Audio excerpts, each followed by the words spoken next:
I'm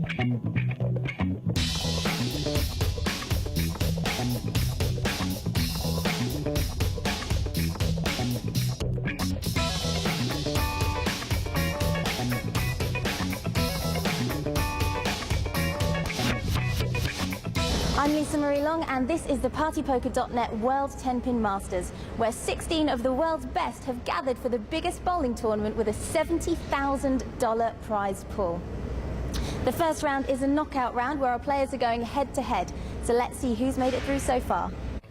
5 players through. Defending champion Chris Barnes faces Palermo of Finland. It's Belmonte of Australia against Al Sheikh of Saudi Arabia. Liu of Malaysia then awaiting the winner of our next match. Paul Moor of England, runner-up for the past 2 years. And Biboy Rivera of the Philippines, making his Masters debut.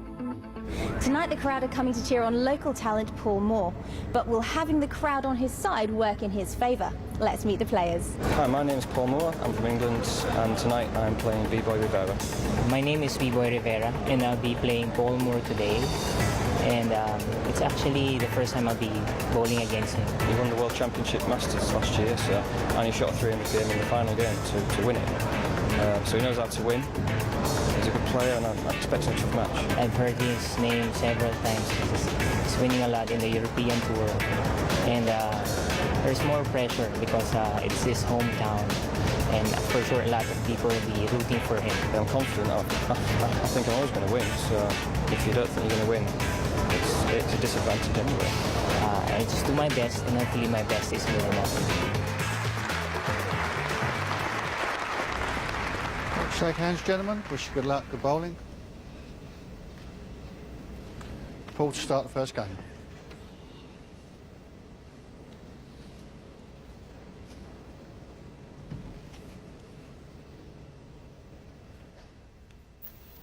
So, an aggregate score over 2 games.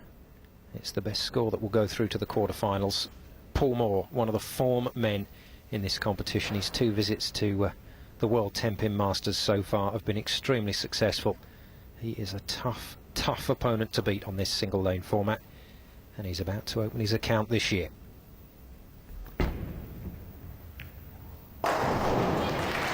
Solid as a rock. It was never really in doubt, was it? No, you probably could have bet your house that the first shot was going to be a strike for Paul. You know, fantastic at the line, and we'll watch it on the replay. You know, the ball roll looks fantastic, and the reaction is perfect. It's going to be all about whether Biboy Rivera can match him. Looks very calm and comfortable, doesn't he? Just feels so at home on this stage in front of the crowd. And it's what you play for. This guy puts a lot of time into his bowling, but he's got a very dangerous opponent to face in this first round. Rivera's first delivery. Well, similar to many of the practice balls that he's just thrown. Yeah, I'm not sure if he did, if he threw it a little slow or he missed left. I haven't seen where he's actually targeting, but it definitely hooked a little earlier than he probably would have liked. And, you know, the 3, 6, 9, 10 is the hardest, easy spare to get, if that makes any sense. Certainly does. Rivera, you said, Jason, will bowl a touch straighter than most of the bowlers. And we've seen this lane condition benefit bowlers that do go a little straighter from time to time. Well, tough spare to make, but he clears it up, so well done to Biboy. But already he's finding out what it's all about on the show lane. Well, that spare will definitely give himself a lot of confidence. I mean, it's not an easy spare, and to come off the first frame with you know, a spare after a relatively bad shot on the first shot, you know, he'll definitely be happy with that. Paul taking things at his own pace. That's when you get the real suggestion that Paul Moor is all about playing the lane and not his opponent.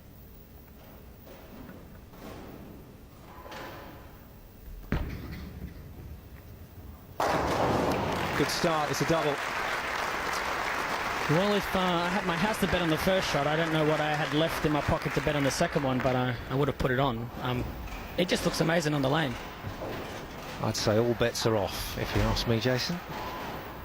We'll see. Biboy, you know, Biboy is a competitor. You know, when you think he's down and out, he's definitely one player who finds a little something in the tank and, you know, can come storming home. So, like I said before, I think it's going to be a pretty close match. Good start then for England's Paul Moor. Left-hander just trying to stay in the zone. Rivera looking to strike back for the Philippines. That's a lot better. That's the pocket hit that he was looking for.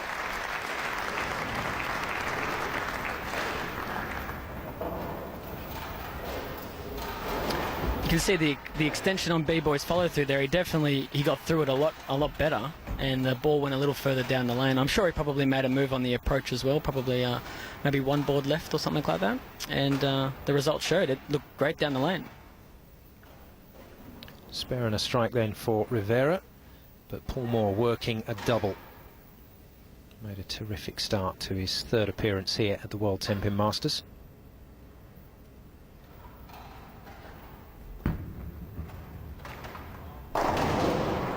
Oh, and he's left one. Well, that at 8, not the one you'd normally expect to see left, but it's still standing. Well, you'll find Paul is playing a further wider line than Biboy, so I expect Paul will probably leave that pin more often than what Biboy will leave the 9 pin. I'm judging by where they're playing on the lane. I think Biboy might leave a few 10 pins, and that's probably going to be Paul's nemesis this match, the dreaded 8 pin for him. Yeah, that's definitely something to watch out for. The voice of Australia's Jason Belmonte alongside me in the commentary booth, already made his way through to a place in the quarter-final. Any thoughts on your quarter-final match? Yeah, well, I actually played beta a little while ago in Kuwait, and you know, he's a fantastic bowler, so I'm very excited to play against him. He's young, throws the ball pretty well, and I'm pretty sure he's going to give it everything he's got, so I'm ready for a match. I think you're going to get one. Rivera then. Working a strike. High on that head pin once again, very similar to that opening frame shot. Yeah, that definitely was a little left of where the last shot went, and I think Biboy knows that. Seems to me the difference being that if Paul does miss a little left or a little right, he just has a little bit more room to get to the pocket for him. Biboy right now is in a part of the lane that if he does miss a little left, it's not going to help him any. So hopefully he'll make the right adjustments and find the right part of the lane.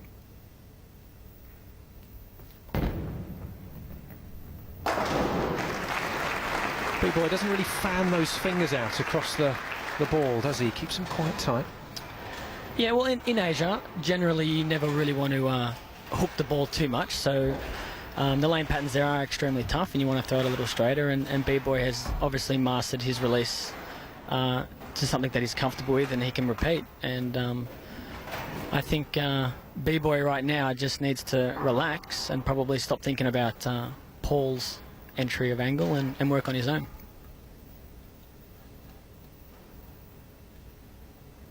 Moore had a spare in the last frame.